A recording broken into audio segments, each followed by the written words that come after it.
Kapag pinagchichismisan ka, dapat proud ka kasi special ka sa kanila.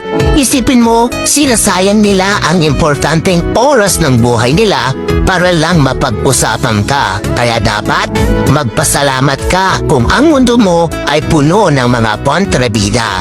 Sila kasi ang nagpapaganda ng iyong istorya.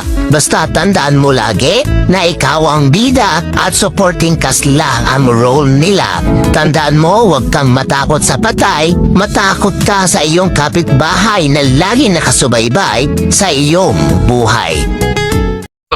Hindi totoo yan. Bola lang yan.